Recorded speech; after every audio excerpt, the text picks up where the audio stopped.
One.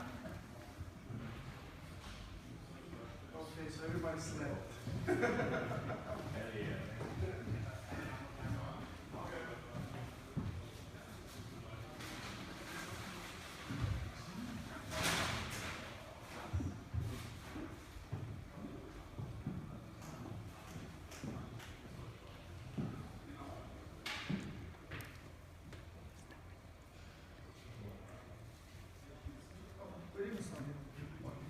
You ready?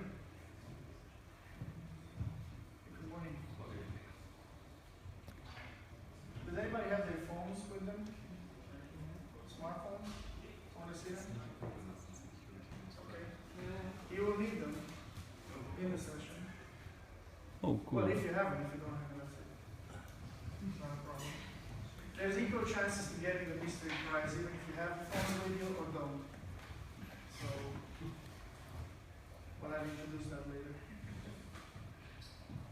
Okay. Good morning.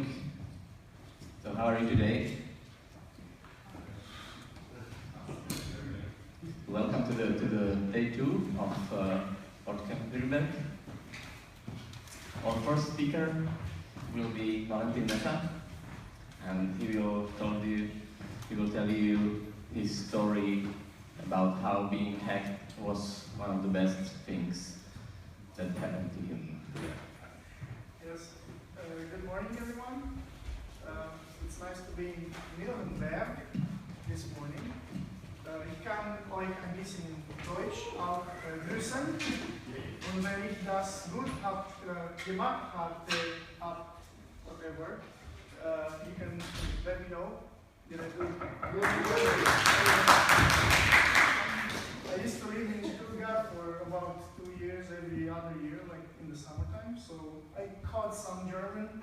Didn't speak it since, I don't know, 98. So if you want to help me practice in the breaks, I'll be very grateful to you. Don't forget the hashtag. I told you if you have your phones with you, I will be very happy if you don't look at me and you look in your phone because you're tweeting about the event and not watch anything else. So if you're tweeting about the event with the official hashtag, then you're excused. And I will not be very mad. Okay, so who am I? You've heard my name is Valentin Mesa. I'm the father of 2, husband, of course. I started working when I was 14 years old. That was back in 1994, for those of you doing the math. And I was selling candles. I had a friend who was living in the United States of America, so he was sending candles back home in Cluj, in Romania. And me and a friend of mine, we were selling them to girls in high school. And we said, you know, his mom said that we can't give them for free because she needs money to raise money for the kids, so that's why we can't give you, a free candle, but we want to sell it. So we make a lot of money in candles, time fraction of money. I love photography, I love social projects. I used to live in these countries for, months or years. Romania, Germany, I told you about, Italy, Austria, some part in the USA. And now I'm back in the Dracula country of Transylvania in Romania. I live in the city of Cluj-Napoca, that's right a little bit northwest in Romania. And I'm doing, for the past 18 years and something, I was doing a lot of social media, marketing online. And for Sucuri, I work as a social media specialist, and I go to events like this one. I don't eat pork. Who else? Anybody else going? Yeah, there you go. But I also don't eat seafood or fish. I started eating tuna fish a year back, so I'm kind of returning. And I love Coca-Cola when I have to clean my bathroom. And my first WordPress install was back in 2009. Did anybody else in the room install WordPress for the first time in 2009? Just so I don't feel alone. There you go. 2009, so I don't feel like the only one in the room. I was doing the Schubert project and WordPress. This is why I started looking into finding a CMS for my first website. Me and my wife, we started this project. I will show you a small video. We don't have the audio badly, but I will give you the link maybe at the end. You can watch it on YouTube. It's not such important audio as what you see. It will just describe very briefly what the project is about. Hopefully you will start.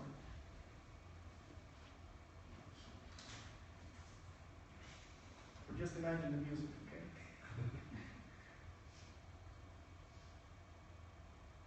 So mom buys a new pair of shoes for her son.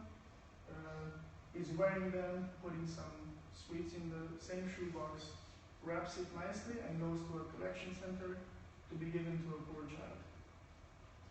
And the project is called Shoebox. That's the website. We do have an English page if you want to check it out. And the text there says, make a child happy every Christmas. So what the project is doing is, in 2006, our son was 3.5 years old, and we wanted to teach him how to give. Because he was having toys, clothes, sweets. And I thought, me and my wife, that it's important for him to know, even as a young age, that he needs to share from everything that he has with somebody that maybe doesn't have the same. And we went to a poor family and we put some things in a shoebox. We wrapped it nicely. It was just before Christmas in 2006. And we wanted to see his feeling. We wanted to see what he would understand from it. And he went to kindergarten and he explained to all his colleagues, this is what we did. We go to these children. I told him, don't say to nobody. When you do a good deed, you don't go and, I did something good. Just keep it for yourself. But he didn't, of course. Because he was 3.5 years old. And, how could I expect him to listen? And this thing grew from there because the parents heard about it. They come and ask us, wait, what are you doing? What project are you doing? There was no project. It was just, a family thing for Christmas. And this was in 2006. In 2015, last year for Christmas, we gathered more than 100,000 boxes in 19 countries, 203 cities, and 416 collection centers. All run by volunteers. There's no organization behind it. There's no structural, ONG or NGO or something like that. Nothing. Everybody who has time, they come in. Some people stay for a year, 2 or 3, and they go back, or they just stay with us, like I call them the prisoners. They're still with us. And so we had this project in 2006, and then by 2009, I thought, what? We need a website because we need to send people somewhere. We didn't have a Facebook page until 2011, I think. So I didn't think about Facebook, although I should have, because it's working very good. And so, what do you do when you want to, go online? You search for the lowest possible price because you're a charity, you don't have money. So you first get a domain name. If it's possible for free, that's great. If not, as in my case, you have to pay for it. So you have to not eat for a few days. As a freelancer, you all been there, right? I know, I see you. And then you buy the cheapest hosting, like I said, and luckily your host has cPanel installed. And inside cPanel I found Subtitles, or whatever you pronounce it. And sounds familiar? And in there I found WordPress. That's the first time I've ever heard of the name WordPress.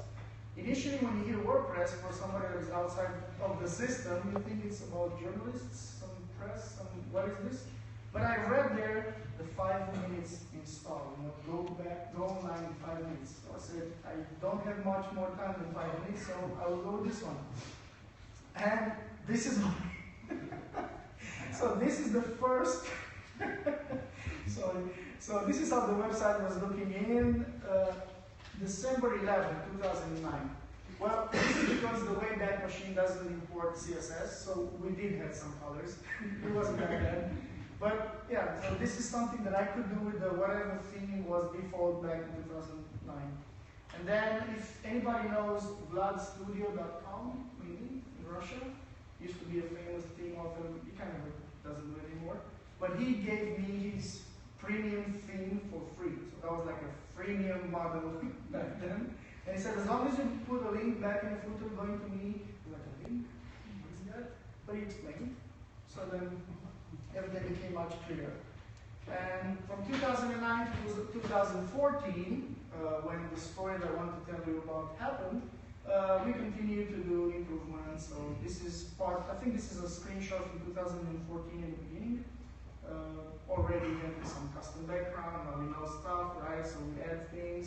logo, and all that. And as I was learning more about WordPress, I started to also help other NGOs or friends or somebody that wanted to go online. Somebody, I've heard the keyword, I want to go online, I'm like, I know, 5 minutes, I know how to do it. So I was like, okay, this is, of course, our installer. You know, I didn't have the pretension to do it on FTP and all that. It's just next. So I admit. But, you know, then something happened that I wasn't prepared for. And now, ladies and gentlemen, please hold your eyes, because this will not be a nice sight. This happened. December 22nd, 2014, 4 a.m. I will never forget this moment. I wake up because the next day I had to send the newsletter out to all the volunteers. And I was looking in my inbox and I saw emails coming back saying, you know, rejected email, hundreds. So I was thinking, I did not send an email, so how can I get a rejected email from somebody? Because I didn't say anything. Of course, PHP file somewhere on the server, sending out spam. So the website was hacked, obviously, as you can see, by Giri Reader High or whatever. And pretty soon it became blacklisted by Google, which happens. And then I got an email from my host, dear host, who said, we are about to suspend your site because it's sending out spam in thousands. And if you've ever been there, raise your hand. Nobody has that? Okay. Normal people here too. So what I tried, of course, what everyone tries in the beginning is do it yourself, right? I need to fix this, I know how to do it, there's not going to be a problem. I'm going to check some HT access, maybe look in the MySQL database, maybe see what WP admins are new there that have a crazy name. But 2 days later, this happened. So whatever efforts I did, trying to fix it myself for 2 days, ended up being hacked by another team of hackers. I have no idea even now if I was targeted or if it was just a random thought, or if it was just, I don't know. But anyways, this is how it looked like on Christmas Day. This is my website. So, Merry Christmas. So what do? When you know that you can't do nothing by yourself, or you try everything you could, then you go to Google, right? And you're like, how can I clean my website? Who can clean my website? Is there anybody who can help me do that? And yes, it was. This is my actual wallpaper in my laptop, because they helped. Now you know who they are. So what I found them and I go, this is an actual screenshot of my first live chat with the support team at Security, saying, hey, I'm desperate, I know stuff about technical, but this is really way beyond my ears and eyes, and I don't know how to fix it. Hillary is still with us. We still have fun about this chat all the time. And I explained my problem, and she said, relax, everything's fine. We got this. We know. Sir, just calm down. It'll be fine. So 2 hours later, the website was clean, back online. Now, the good part about on January 2015, as I was putting together the report for the Shoebox 2014, the initial year, I began looking into security, right, my savior, and I found out that they have a social media job. I was doing social media. I love security already. They saved my ass. So I was like, I'll apply. And 1 email and 3 interviews later, this happens, right? Meaning, I got the job. Well, that photo is not this shirt, right? So we have enough shirts to give out to everybody. This is in the presentation for a lot of times, so just so everybody knows, right? And we do switch them, like when they really wore out, we switch them. So I left my corporate job, 9 to 5. That was a good story actually, because when my girl went to you have 0 break here in Germany, like before school, they go to preschool. Okay. So when she went to preschool, the teacher asked, No, after kindergarten. In between. Okay. So they asked her, what are your parents working? Like, what are their jobs? So, because my wife is a paramedic, she said, well, my mom saves lives, and she was the hero of the house, of course, I was just the guy there. And then, what is your dad doing? So she said, my dad comes home, takes a shower, and sleeps. True story. That explains it. So, imagine yourself being a dad. Anybody here a dad? Okay. So just imagine your daughter or your son going to school and telling the teacher that you just come home and take a shower. Well, at least I took a shower. So that was the moment I realized that being a corporate guy, going to job, and you officially have an hour from 9 to 5 or 6, where you go home like 10, 11 p.m. Because we have this release, and I was doing testing, social media, and all that. And it's just a moment in life when you decide you want to do something else. I just wanted to spend more time with my kids, with my wife. I wanted to, see places, travel to cities, and to Nuremberg, for example. And not necessarily speak at a conference, but why not? So it all started with that year behind being hacked. Not a very good story, but a true story. And then this started. So I got a job as a brand evangelist with security full time. I'm working from home. I don't go into an office. I have my own hours. I get to travel the world. These are just some of the pictures. I think the one in the left lower corner is from here. Maybe you saw it on Twitter. And also that one, the third one. I don't know the name of the castle, but I'm sure you've seen it in Nuremberg. So I travel, I do events, I meet people, I network with everybody. If I didn't speak to anybody in this room, come and find me outside. I love to talk to people. I'm not so much into the technical aspects, but I can talk. We can discuss anything you want. And if I don't know the answers, I'm always, sending an email back to the team saying, I have a question, I don't know how to answer it. And they're like, we have an answer for you. I don't know where the audio guy is, but he sent me a question and I already have the answer for him. So, we are hiring if anybody wants to get on board. And let's go to why being hacked was a good thing. Now, when I proposed this title, I've seen some, tweets from people like, you are from a security company, and you talk about why it's good to be hacked. Yes, it is good to be hacked because you realize the position, the knowledge, or lack of it, that you have. So, first of all, it made me it really, really forced me to do research. Hey, what did just happen to me? What is this? Why me? Why do I see this, Allah Akbar or whatever I see on my website? What did I do wrong? Did I do something wrong? Is my website in danger of, having anything worse happening to it? It gave me the opportunity to do some research, and of course, terms like security shortlist, root access, web shell. I've never heard of this thing before. What is that? Plugins and themes, vulnerabilities. Vulnerabilities? What do you mean my site is vulnerable just because it's on WordPress? Or just because it's this theme? Or those 27 plugins that I don't use but I keep around? What if? You never update. Anybody has plugins that they don't update? Keep your hands down. I don't want to see you. I don't want to see you. So what's the motivation behind it? Why do they do that? Why do hackers hack? We have a saying in Romania, when you ask the horse, do you like to eat? Of course. So hackers will hack. Sometimes it's because of the money they can make, revenue. They can use any resource on your site just to make money. Maybe you have an online shop and you sell stuff. So if you don't properly secure the credit cards of your customers or something, that's an opportunity for them. Maybe you don't have credit cards, maybe you have something else, maybe you have personal information, like they sign up for your newsletter, and that's also important because it can be a good verified list to spam later, like it happened in my case, with that file on my server. Of course, they can go after your audience, if they can do nothing on your website, they will think, okay, so you're a very visited website, oh, so that means a lot of people come to your site. So there's a big chance that not everybody coming to your website will be very secure. Maybe they don't have an antivirus, maybe they don't have a firewall, maybe they have some shady, software that they don't really have a license for, but they have a patch, from torrents, like they have it. And all those patches usually are backdoor to your system, right?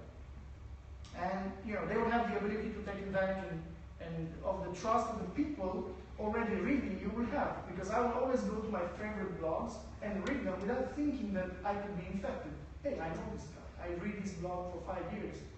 I'm not going to be hacked. He knows what he's doing, right? Or maybe not. Or they could get for your resources. You are on a dedicated server, you have unlimited bandwidth, like we know what unlimited means, but let's say you have unlimited bandwidth, you have a good CPU time.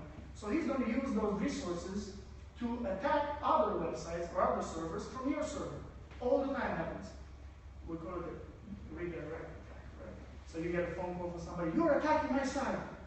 No, I'm sleeping. No, you're not attacking my site, your IP is attacking. Well, my IP just got alive. And they can also integrate your site through the resources you have into larger networks like botnets and DDoS attacks, all those armies attacking one website for whatever reasons. And another reason or motivation they have is why not? If your website is so poorly secured, why shouldn't I go in? Like if your WP admin username and password are I love Mary admin 105, whatever. If it's really easy to guess, they will go in. Even if it's harder to guess, they will go in. And maybe it's not about making money, it just allows me access. It's just a badge of honor. I go and brag to my friends and hey, you know what I did last night? And he's gonna go, yeah, I went and had some beers, I danced, and I went to bed at what, 3, 4 a.m. And he will say, oh, I had 4 sites last night. Okay. Well, some people have a good thing about that. And oh, that's a good question here. Who here has a backup solution right now for their websites? Wow, I never had so many hands up. Good, Germany. Very good. So if something happens, at least you know you have a backup, right? Which I didn't have for Shoebox. Or maybe I had some sort of shady plugin that was saving everything in the public HTML folder, which got deleted by the hacker, because why not? Like I said, why not? And, okay, they get access. Let's say they got in, like it happened to me. What do they do once they get in? What exactly are the hackers doing on your website once they gain access? Now, understanding the tactics that they employ pretty much makes you understand how can you protect yourself. And, of course, let's not forget that what we see out, at the surface is just like an iceberg. You never know what's behind. You never know how deep they go. And in the case of an infection or hack, things are always more than they seem. Sometimes you don't even see nothing in the website. Like the website looks and behaves normally. There's nothing going on. Like there's no image change. There's no Viagra, Cialis, or whatever. Nothing. There's no redirection to port sign. Nothing. Works exactly like new. But in the background, somewhere you have a file. You have a new admin, that you didn't add yourself, and you have some things going on. So we need to pay attention to, connection to anything else from the website. And we have some, I don't know how good we can see this. Okay, so some infection types. Well, we found 7 maybe it could be more. Malware distribution, search engine poisoning, phishing lures, spam emails, defacement, that's happened to me. DDoS bot, that's really bad when that happens, especially if you're not protected. And ransomware, recently, right? You hear about it all the time. It happens to computers, but also it happens to websites. So, does anybody here doesn't know what any of those terms mean? Because I'm not going, you don't know. Which one? Ransomware. Malware, spyware, and all that, but ransomware? Ransomware is, are you familiar with the term when they go into your computer, they lock your files, and you have like just one image saying, if you want your computer back, pay whatever Bitcoins, and you can get it back? Never happened to you? You either don't use internet or you're very safe about it. I don't know which one, but congratulations. It's a really awful situation. My dad had it happen to me. And from the computer, if they do that, now these days they start doing on the websites. So they go on your website, they could hijack your DNS, they could hijack your register. Like, the story with the Google guy buying Google.com for 24 hours. Big glitch. And you have the ransom out of it. But he was fair about it. He came out to Google and said, hey, I just bought. Google forgot to renew Google.com, if you can imagine that. And it was just the day before, and he got in. He was just playing with the free stuff for himself. So he registered, and for a few hours, he was the owner of Google.com. Okay. Large infection times, like I said. So if anybody, I can talk to you in private if you want more, but you know these. So what are the impacts? Okay, they got in on one of those types. So impacts after they hack you, well, they're both business and technical. If you don't do business, and let's say like I was a charity, I didn't do like business, but you still have some technical impacts, effects that happen. For the business side, we have brand, we have economic and emotional distress. We'll go into details. And for the technical side, you have your website blacklisted, like I told you. It happens the next step after being infected. If you stay infected for, let's say, 2-3 days, usually Google will blacklist you. If you don't do nothing, 48 hours, let's say, happily, but after that you'll get blacklisted for sure. SEO impacts, right? And visitor compromise. We'll go into details in here. So, brand reputation. I don't have to tell you what it is, right? So you get hacked, somebody comes to your website, and it's a big red screen saying, this website is attacking you, or whatever. So, well, I know this guy, I've been reading this blog all the time, and it can be infected, it can be wrong. So the first thing you do is you check your URL again. Did I add one letter? Did I leave it out? Is it HTTPS or not? Because sometimes they go to redirect. Do they have the www dot in front or not? Because even there could be some impacts. And website plays a critical role in your brand. It's all about you. And users know your product, your colors. They know when you change your logo, they know it's immediately, right? Oh, something's changed. Like look at Google. Google changed something like millimeters, and people were like, everybody was on social media. Google changed their logo, and I took both of them, put them next to each other, and it was like 2 microns of the glue, change, like a little bit to the sides. Who measures that? Like, how can you, do you do a screenshot every morning to see Google change the logo? I don't know how people find it. But, it's a loss of trust. That's the first thing that hits your business, your project, your website, your private blog, doesn't matter. I trust your website, I come to it every day, and then one morning, whoa, it's not just a friend, it's Google. Hello, Google is telling me this website is bad for you. Don't come here anymore. Okay? Of course, economic. In the research that we do at Secure, we find out that 99% drop of traffic happens the first hours after you get infected. Like if you have a hack on your site and it's visible, 99% of that traffic goes down. And if it's more room, you can go up if you get blacklisted, even worse. Like when you're already blacklisted, nobody will come to the site. They will start emailing you. If they have your phone, they will start calling you. Hey, your website is down, something's wrong. And your site generates money, directly or indirectly. Like you sell stuff, right, on the website. You make money directly from the website. But maybe you don't sell directly on the website. Maybe you have a banner. Maybe some other company puts a banner on your site because you have a good traffic, and you give them more visibility. So that indirect money that you can win your website is out because the website is already hacked. Like nothing is visible anymore.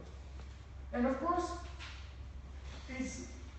if you try to regain access and get back to your real life after being hacked, it's costing you money and time. Because you need to, let's say somebody from your staff did a stupid mistake about passwords, about, I don't know, anything like that. You have to educate your staff. You have to tell them, hey, don't use this password anymore. I love you, Mary, is not good as a password for the root access. Or, stuff like that. Because people do that. It's my son's birthday. Yeah, but it's not like it's a unique thing in the world, like atomic passwords, right? Emotional distress. I'm just going to read you a list. Just listen. What happens to somebody that gets hacked? Anxiety, right? Why don't they move faster? I just sent an email 30 minutes ago. Why is my website still hacked? Why is my website still suspended? What kind of host is this? Well, you just paid €1 per month. What kind of host services do you expect for €1 a month? You want to be protected, saved, and rescued at the same time for €1? I don't think so. Confusion, right? What exactly happened? How did they get in? You ask your host, they don't know. Because they will say, well, we just provide the network. We don't care. Like, what you do on your website is your thing. If something goes wrong, we just suspend it. Why? They don't care. But they don't explain you that when you do the sign up for this new offer, take one, you buy it. There's no fine print saying, oh, by the way, if you do a hack of something happens to your website, we don't care. It's yours. We just provide the connectivity to the machine. Anger. We all know that, right?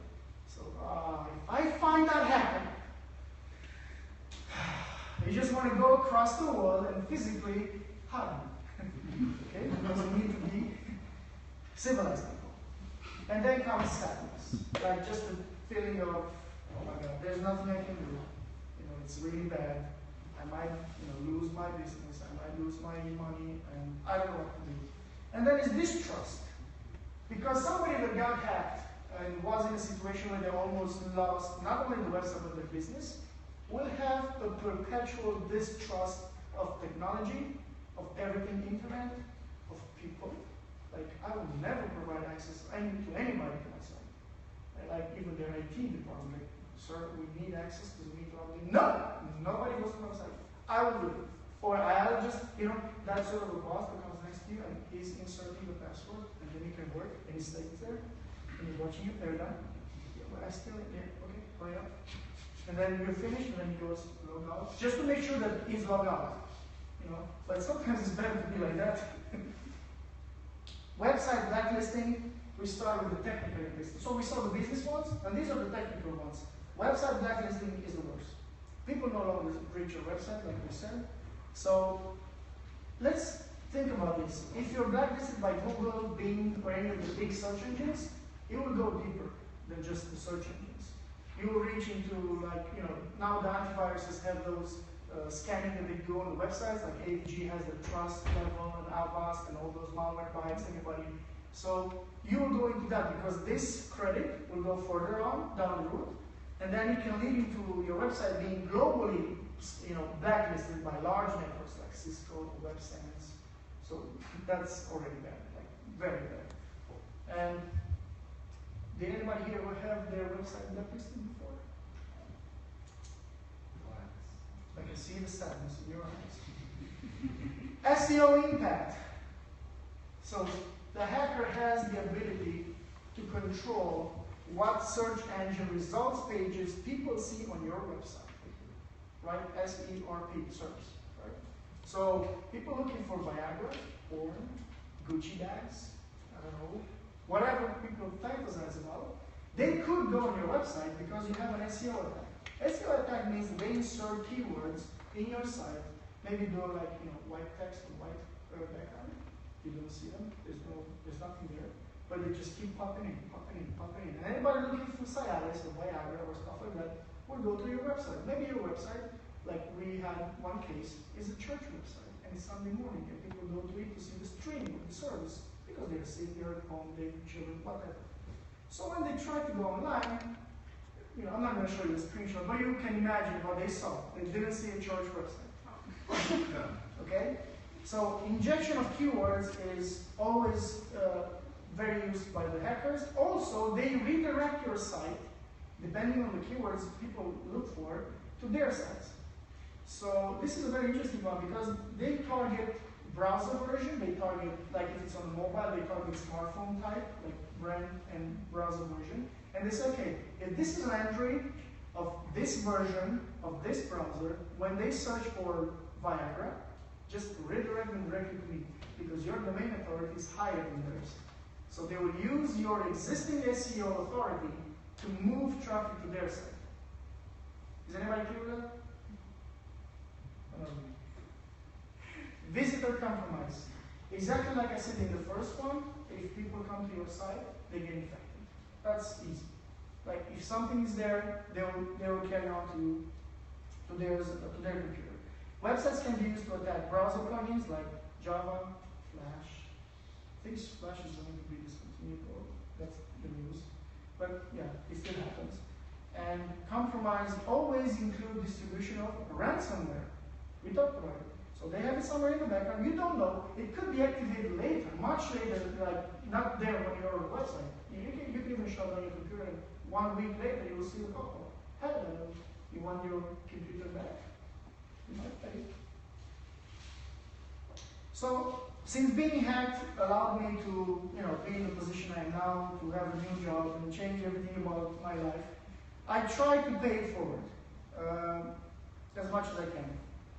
Being to this event is one example, trying to talk to everybody and say that I put it here in caps. About website security, everything is serious. There's no fun, there's no jokes, there's no, I could do some jokes in the speech or when I talk to you, and I try to be funny too, but it's not funny. It's never funny, because you lose money, you lose credibility, you lose audience, and ultimately you could lose your business. It's not something to be laughing about. And security is never a state. It's always a continuous process. Always you have to be careful of something else. What if, you're protected for this version of WordPress, you're protected for this plugin, but what if they try something else? What if there's a new thing coming on? You always have to be careful. Always have to be on the lookout. Because technology will never replace your responsibility as a website owner. I talked to somebody yesterday about this, and I told them it's not so much of a visitor's responsibility to be protected, although it should, as it is your responsibility as a website owner to make sure that nothing happens to your website, not just because of your sake, but because of your visitors' sake. Because if they get infected, they will carry on the infection further to other, whatever, if they use USB sticks, if they visit other sites through cookies, so many other mechanisms, but the original source was your site. And it's your responsibility as a site owner. And when you think about security, it's always three things. It's always about people, process, technology, but always together. It's never just one. Like, you cannot educate your people so good that they always, take care. And it's never that, if they don't follow the processes, even if you have them, they'll do nothing. And if you have the best technology in the world, how many people just buy a firewall and they go with what? Default settings. It should be fine. No, it's not fine. Your server, your site, your environment has very specific things that they need to be addressed. Not with a default setting. Default setting is usually like mild, like just good enough, but good enough is not good enough for your website. You have to call somebody and, hey, help me do this. I bought it, I'm just looking at it, what do I do with it? Security, like I said, is not a do-it-yourself project. This is what our Tony Cruz, our CEO, says, but it's a very real thing, because some people think that, I just do it myself. I just go buy next, and it's done. And then at the end, you see that it doesn't work, it slows your site, something happened, and you don't know how to fix it. Because not everything in this world online works as I'm doing it myself. I like it to do it alone. There are people who don't like security. There are people who like it, who make a living out of it, and we should trust them. There are so many companies that do security, and you should trust the ones that actually do that every day. I mean, if I'm sick and I go to my grandmother or my dad or my mom or somebody and I ask, like, what should I take? What pills should I take? And I go to a doctor and ask the same question, well, who should I trust? The doctor or my mom or my dad or my grandmother? They will say, oh, just take an aspirin, it'll be fine. And maybe I go to the doctor and have a very different opinion. Always trust the professionals. This is how you can find me. Oh, what an email I wrote there. See? That's what editing at 4 a.m. does to you. And if you have any questions, I'll be happy to hear them. If not, then we can talk at our booth or whatever.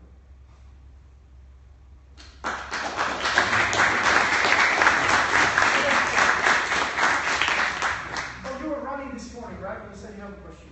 Okay. Yeah, he was first, but then you can Do you know how they broke into Shoebox? So the question is if I know how they logged into Shoebox? Or how they broke in or get on it? Well, I saw some traces, like they added a new WP admin username. The username was Burrito.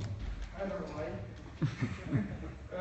And they added some, so the htaccess was modified to show that photo. Always, like, doesn't matter what link you came to, even if you're like on homepage or any other link, you always saw that. And there was an MP3 uploaded with something. And that was it. And they actually got access to the file system. Somehow, yes. I don't know if it's because of the command that I used for the FTP that could have been hacked. Anyway, I formatted my laptop so everything was, I really went, all of the lines. But it never happened before, again. So,